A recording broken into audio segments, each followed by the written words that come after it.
Defiance Season 2 finale, All Things Must Pass, and I Almost Prayed.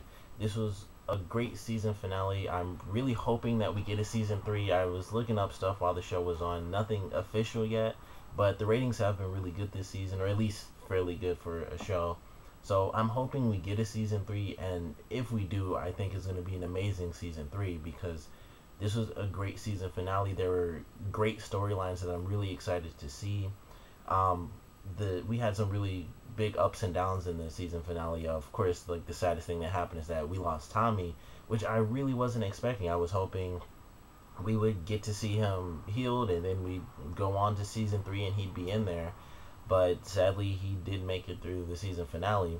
And I love the scenes that they did for him where they did, like, while he was being carried by Nolan, he was having flashbacks. And we got to see flashbacks of things that we never actually saw before.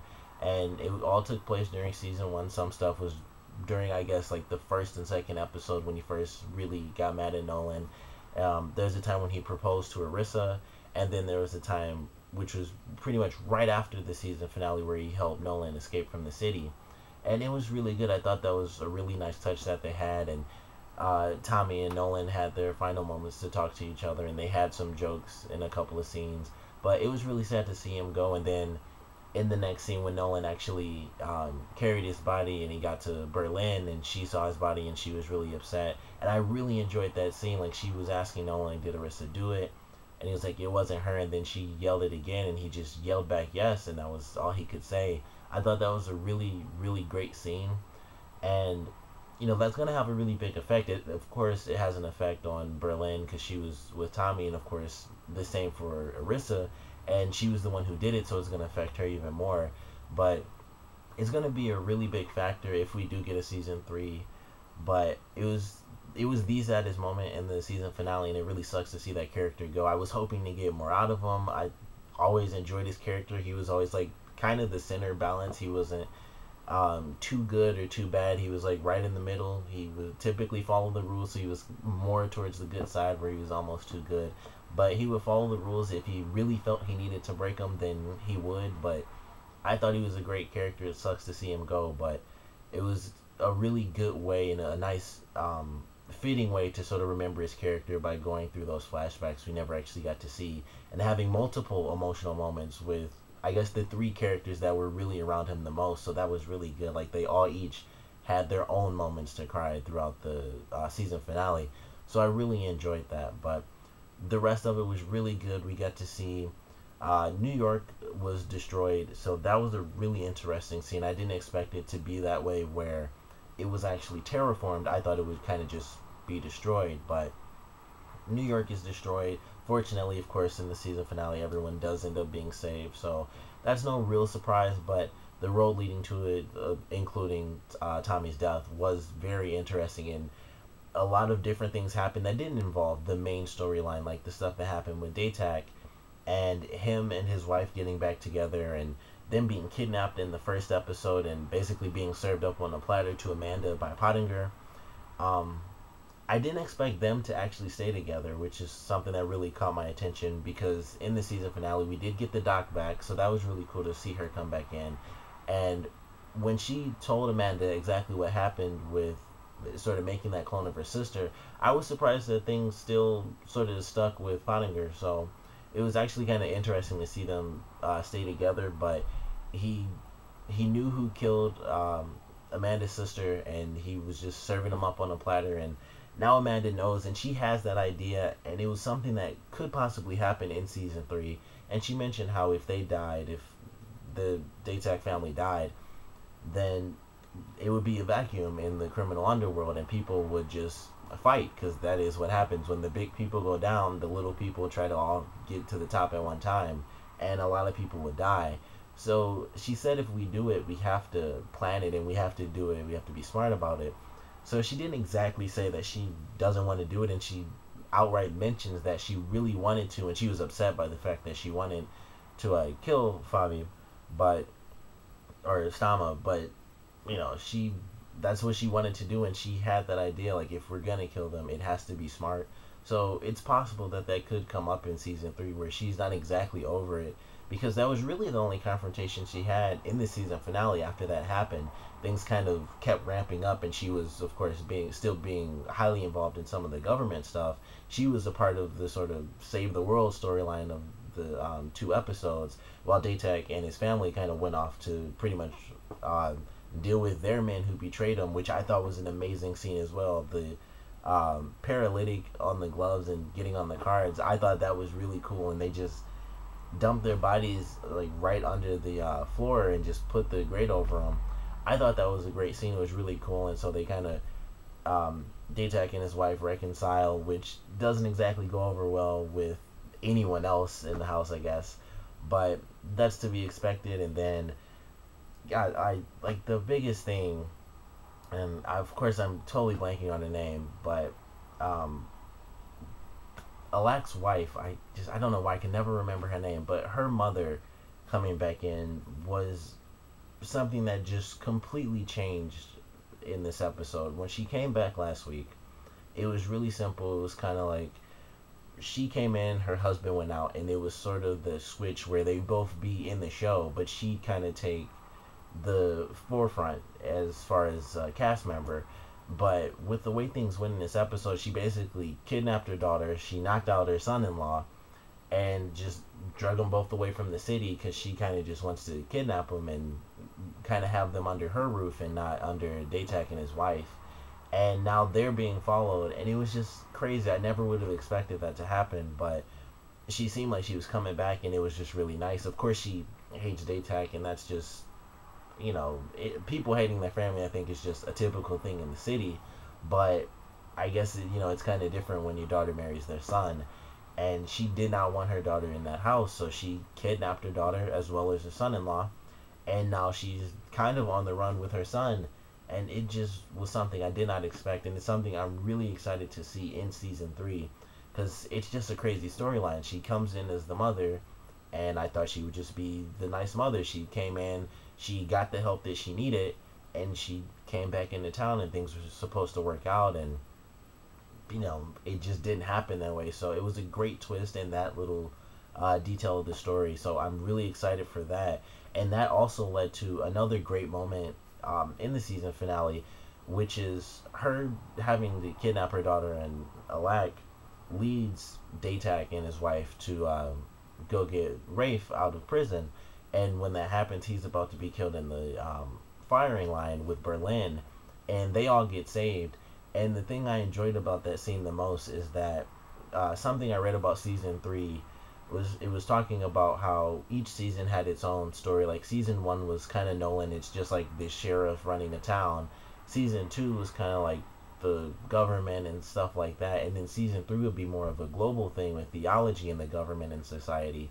And I think that moment with Berlin would be a great way to show that storyline in season 3. And I thought, like, she's going to be a great character in season 3, having gone to this prison where it's like they cause a riot, so they're just, the E-Rep is outnumbered, so they just form a firing squad and just kill all these people.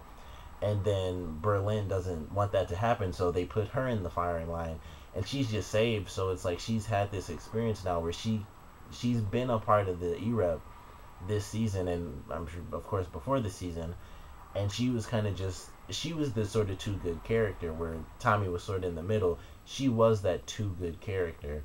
And then she experiences, like, just because you're a good person and you're doing your job doesn't mean the system as a whole is, or that everyone within the system is. So I think she's going to be a really interesting character in season 3. So that was a great moment, her almost being killed off by her own people, just because they didn't want to deal with basically dealing with prisoners who wanted to cause a riot. Even though it looked like they killed off pretty much all of them anyway, it looked like a giant pile. You could hardly see, or maybe it was just my TV, but it looked like how they did the scene. It was basically like, it was almost just silhouettes of all the characters, which I actually enjoyed. I thought it was pretty interesting. You couldn't really see any detail, but I thought that was a really great scene. Another great scene, and this is more of the comedy that we got, pretty much the only comedy that we really got throughout the season finale, was the character who is tied to Irissa and through the past life stuff.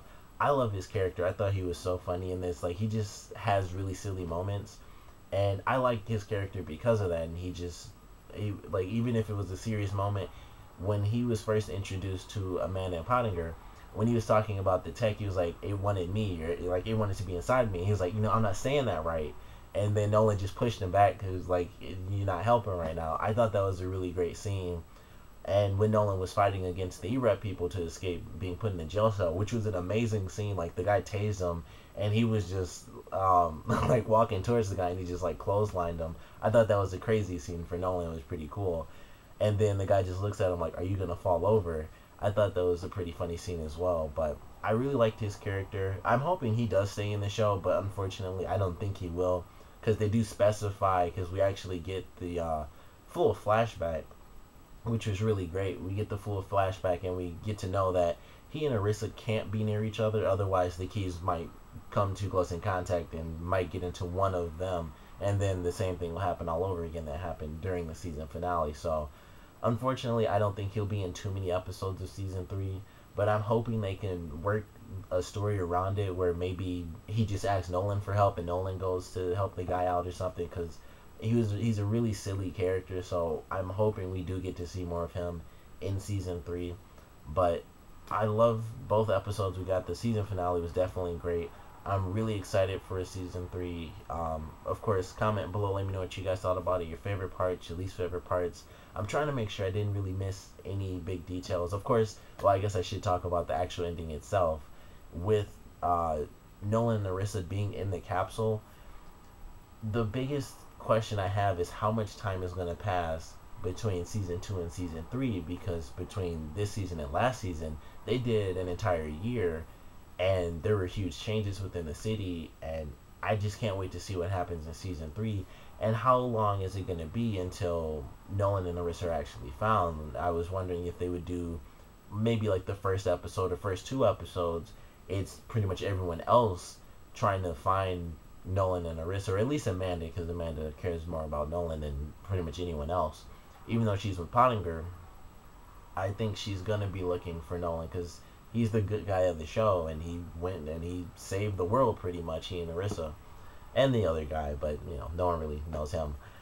But I feel like what they're gonna do is gonna be another huge time skip, and it's gonna be hard to find them. They're under, like, even with them, panning up, I think it was like over 10 seconds long, and it was just dirt until they finally got to the top of Defiance, or the top of the soil, to show off Defiance at the end. So I'm really excited for what time skip we might get. And also, one big thing I noticed, and I can never remember the guy's name, but the guy who always kind of guides Irissa and calls her Little Wolf, he's in one of the capsules. So they did that. I think they showed that because he's such a huge character to Irissa, because he's kind of her big attachment to her actual species and her lifestyle and culture. Him being in season 3, I think is going to be really cool, because I like his character as well, because he is kind of, the other father figure for Irissa now, because he is they're the same species. He's the one who has all the spiritual guidance and the cultural stuff about her actual species. So I always loved his character being in there. So I'm glad that they showed that at the end where he was in the capsule. And they showed another one that I honestly didn't pay attention to because he was in the foreground. It could have just been to make it look like more than just 2 pods made it, where it's like the 3 people So that's probably why they did that. But I was really glad to see him in there, so I can't wait to see how he plays a role in season 3 as well. But like I said, love the season finale. And speaking of them like showing Defiance, I meant to mention this a long time ago. I think it was in like season 3 was the first time they did this, and I don't know if they ever did it in season 1. But for both episodes of the finale, when they did the opening thing where it said Defiance and they showed the arc, it was snowing, because it was snowing in the episode. And that was something I noticed a long time ago, when the episode basically took place all at night, and the actual openings showed it at nighttime instead of how it typically does during the day. So I thought that was something that was pretty cool this season, and it would change with each episode, and you could tell, like, if it starts in the night, it typically showed it during the night, or if most of it was going to take place during the day, then it would show it during daytime. But I thought that was a pretty cool thing, and it was very unique to the season finale, because any other episode this season, it was either day or it was nighttime, but this one it was snowing. So that was something I wanted to mention and ask you guys if you actually noticed that throughout this season, or if you're like, maybe it was the same way last week and you didn't really notice it kept changing. But that was something I noticed, and I forgot to mention it in that review. And every time I saw it, I was just like, like it's old news now. But since it's the season finale, I figured I might as well mention it, because especially since it was so different this episode compared to just it's day or it's nighttime. And I think there was one episode where it might have been raining during the opening, but that's something that I always thought was pretty cool. Just a little change for the episode. You kind of know, I guess, the weather or time of day that's going to take place throughout most of the episode. So something I noticed, but overall, love the season finale. Of course, sad to see Tommy go. Interested to see how things work out with just Rafe and, for one, Rafe and Daytak actually working together. They kind of hinted at it this season, but it didn't actually come to fruition because the weapons cache was raided, so they never really got to have that work together moment where they actually went up against the E-Rep. So they're gonna kind of have that against maybe Rafe's son, but definitely against his wife. I don't know how his son's gonna act in that final confrontation they're gonna have, but Rafe and Daytak, as well as Daytak's wife, are definitely going to be going up against his wife, so they're actually going to have that really serious work together moment. So I am curious to see that as well in season 3. But great finale, excited for season 3. If you know anybody who might be interested in the show, tell them to just watch all the episodes, just to kind of boost any sort of ratings we can get, so that we can officially get a season 3. Of course, like I said already, comment below and let me know your favorite parts and your least favorite parts about this season finale, and thanks for watching.